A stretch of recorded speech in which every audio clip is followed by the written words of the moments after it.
स्वामी समर्थ सर्वांना नमस्कार। क्रिएटिव्ह सुवर्ण ह्या आपल्या यूट्यूब चॅनलवर तुमचं अगदी मनापासून स्वागत आहे। तर आज मी तुमच्याबरोबर शेअर करणार आहे मी स्वामींची नवीन मूर्ती आणली, तिची प्राण प्रतिष्ठापना केली, त्याचबरोबर बाळकृष्ण बाप्पाची आणली मूर्ती। साधारण बरेच दिवस झाले आणल्याला, म्हणजे बरेच महिने झाले आणि ना माझ्याकडे जी बाळकृष्ण बाप्पा आहे आणि स्वामींची मूर्ती आहे, तिचं जे विसर्जन आहे ते करायचं माझं राहूनच गेलेलं। मूर्त्या मी ठेवलेल्या, स्वामींची मूर्ती विसर्जन करायची इच्छाच नव्हती, त्यामुळे मूर्त्या राहिलेल्या। तर फायनली आता ठरवलेलं आहे का आपण विसर्जन करूया, कारण का एक मूर्ती असताना दुसरी मी मूर्ती ठेवून दिलेली व्यवस्थित। तर आता एक मूर्ती असताना दुसरी मूर्तीची पूजा पण करायची नसते, पण मूर्ती गोंडस छोटीशीच आहे त्यामुळे मी ठेवलेली।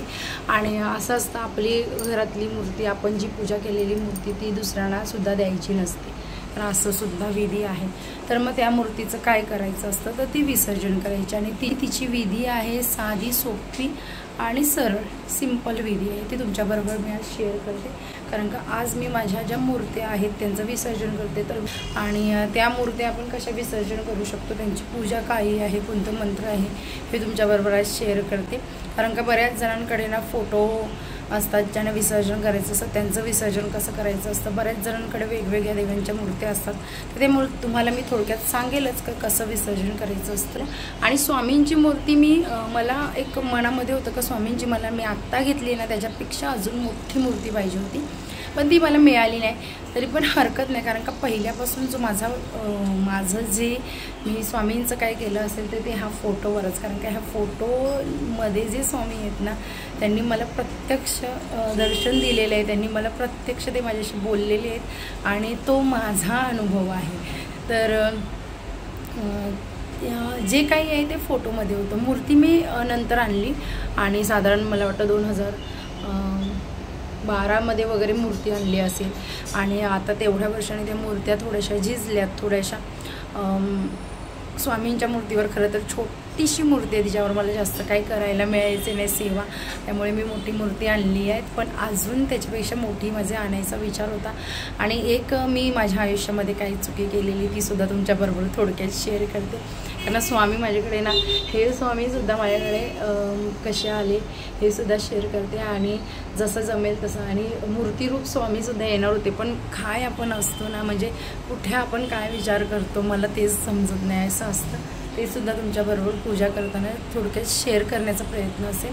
नाही जर शेअर करायला जमलं तर त्यासाठी वेगळा एक ब्लॉग बनवेल का स्वामींचा फोटो माझ्याकडे हा कसा आला। हा फोटो सहसा कोणाकडे जास्त नसतो, आणि त्याचबरोबर भरपूर साऱ्या गोष्टी कधीतरी अनुभव शेअर करेल। माझा खूप सारा मोठा अनुभव आहे, खूप साऱ्या प्रचिती आहेत, खूप सारं स्वामींचं असलेलं प्रेम। स्वामींना स्वामी आपला भक्त स्वतः निवडतात, आणि जो निवडतात ना ते पारखूनच निवडतात, आणि ते तिथपर्यंतच असतात जिथपर्यंत भक्ती असते। भक्ती नसेल तर ते तिथून निघून जातात, तर असं आहे।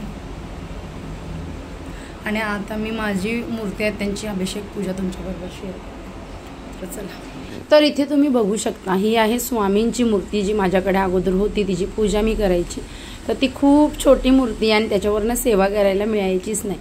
त्यानंतर ही बाळकृष्ण बाप्पाची मूर्ती थोडीशी झिजलेली आहे आणि थोडी खराबसुद्धा झालेली, म्हणून मी विचार केला का नवीन मूर्ती आणणार आणि ह्यांचं विसर्जन करणार। पण झालं काय, अगोदर मूर्त्या स्थापन झालेल्या आहेत, पण ह्या मूर्त्या ठेवलेल्या विसर्जन करायची इच्छा नव्हती, पण फायनली आज ठरवलं।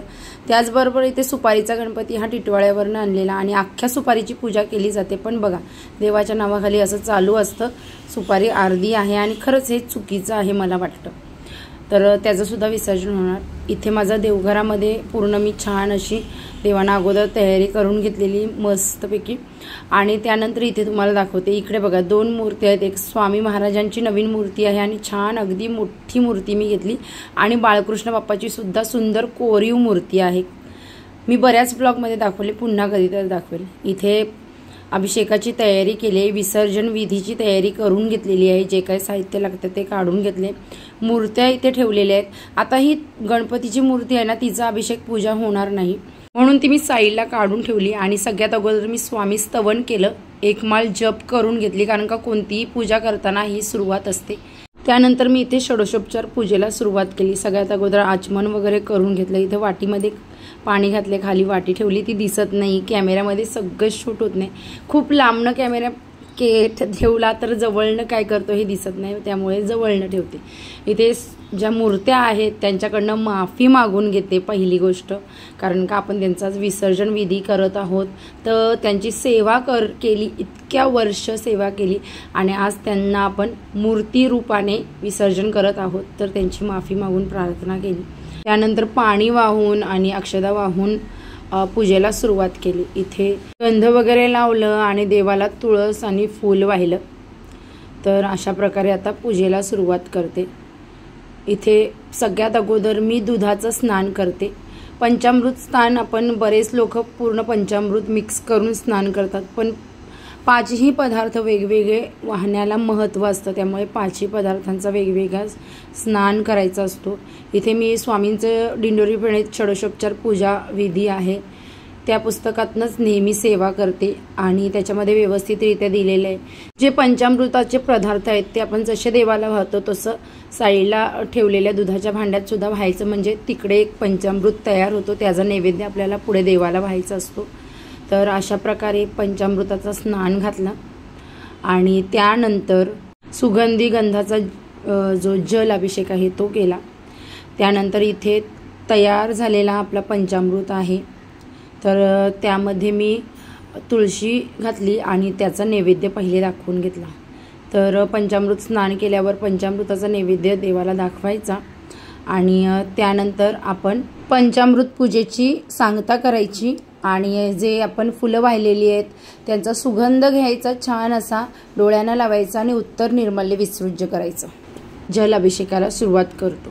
तर इथे श्री सुक्तमनी स्नान करू शकता। देवाच्या कोणत्याही अजिबात येत नसेल ना तरी देवाच्या कोणत्याही मंत्राने, जसा तर श्री स्वामी समर्थ, ओम नमो भगवते वासुदेवाय, आपण ज्या मूर्तीवर अभिषेक करतो त्या देवाचं नाम जप तुम्हाला अगदी काही येत नसेल तरी फक्त जे नाव येतं ते घेऊन जल अभिषेक केला तरी चालतो आणि त्यानंतर त्यांना स्नान करायचं। आता मी इथे सफेद कपडा घेतलेला आहे, त्या सफेद कपड्यावर त्यांना ठेवायचं। आता इथे आपली विसर्जन विधी चालू आहे आणि प्रत्येक वेळी मनामध्ये ना शुद्ध भाव पाहिजे, आपण जी सेवा पूजा करतो आपल्या त्याच्याकडे लक्ष पाहिजे। इथे सगळ्यात अगोदर दाखवते मी तुम्हाला, इथे ना गोपीचंदन माझ्याकडे आणि तो इतका जपून ठेवलेला आहे। गोपीचंदनची गोष्ट बऱ्याच वेळा मी सांगितलेली आहे, कृष्णाला अत्यंत प्रिय आहे हा गोपीचंदन। द्वारकेला मिळतो, गोपिकांच्या जिथे त्यांनी आपलं देह त्यागलं त्या तळावामधलं हा चंदन आहे, तो कृष्णाला अत्यंत प्रिय आहे। तर तो मी ठेवलेला आहे जपून, माझ्या दादाने दिलेला मला थोडासाच तो ठेवलेला, तर तो लावला। फूल अक्षदा वगैरे वाहिल्या देवाला, तुळस वाहिली, कृष्णाला फार प्रिय असते तुळस। त्यानंतर गणोबापाची जी खंडित मूर्ती होती ना ती सुद्धा ठेवून दिली। खंडित मूर्तीची ना पूजा होत नाही अभिषेक वगैरे, तर त्याला ना नुसतं आपण एका कापडावर ठेवून, तुटलेला फोटो असेल तुटलेली मूर्ती कापडावर ठेवायचा, नैवेद्य दाखवायचा आणि त्याला विसर्जनला घेऊन जायचं, बाकी काही नाही करायचं। पण आपल्या चांगल्या मूर्त्या व्यवस्थित असतील विसर्जन करायच्या तर त्या अशा विधीने करायचं। इथे दही भाताचा नैवेद्य दाखवले, दही भात साखर घातले, त्याच्यावर तुळशी पान ठेवलंय आणि देवाला प्रत्येक वेळी नैवेद्य दाखवून झाल्यावर त्याची आरती करायची असते। तर इथे माझी आरतीची तयारी सुद्धा झालेली। ज्या देवाची आपण पूजा करतो त्यांची आरती करून छान त्यांना ती आरती अशा प्रकारे फुलांनी द्यायची। त्यानंतर नमस्कार करून आपण देवाला दक्षिणा द्यायची, तर यथाशक्ती आपण दक्षिणा देऊ शकतो। त्यानंतर ह्या मंत्राचा जप करून पुढचा विधी करायचा, हातामध्ये अक्षदा घ्यायच्या आणि हा मंत्र म्हणायचा। यान्तु देवगणः सर्वे पूजामादाय पार्थिवाम इष्टकामाय सिद्ध्यर्थ पुनरागमनायच्च पुनरागमनायच्च। हा मंत्र म्हणून देवावर अक्षदा व्हायच्या, नमस्कार करायचा। त्यानंतर आपल्याला एक गोष्ट करायची सगळ्यात महत्त्वाची, ती म्हणजे क्षमा प्रार्थना स्तोत्र। तर क्षमा प्रार्थना स्तोत्र जरूर म्हणायचं। दिंडोरी प्रणीत कोणत्याही ग्रंथामध्ये पाठीमागे क्षमा प्रार्थना स्तोत्र दिलेला आहे आणि कृतज्ञता व्यक्त करायची, देवाला खूप सारं धन्यवाद म्हणायचं। तर अशी माझी जशी मनाने ठरवलेली तशी सुंदर अशी पूजा आज झालेली आहे आणि इथे मी तुम्हाला सांगते का पंचामृत स्वतः ग्रहण करायचं. हे जे नैवेद्य आहे ते मात्र देवाच्या बरोबर पानामध्ये बांधून देवाला द्यायचं. तर विसर्जन करताना हे आपण करू शकतो. अशी आपली पूजा. अशी म्हणजे आमची सुंदर सेवा झालेली आहे. ह्या मूर्त्यांचं विसर्जन होते, मूर्तीचं विसर्जन होते. स्वामी माझ्या घरी आहे, बाळकृष्ण बाप्पाच्या मूर्तीचं विसर्जन बाळकृष्ण बाप्पा माझ्या घरी आहे आणि त्यांची पूजा होत राहणार, त्यांची सेवा घडत राहणार आणि तुमच्याबरोबर मी शेअर करत सुद्धा राहणार. त्यानंतर अशा प्रकारे ह्या मूर्त्या आपण ज्या कापडावर ठेवलेल्या आहेत त्या कापडामध्ये अशा प्रकारे बांधून आपण विसर्जनसाठी घेऊन जाऊ शकतो.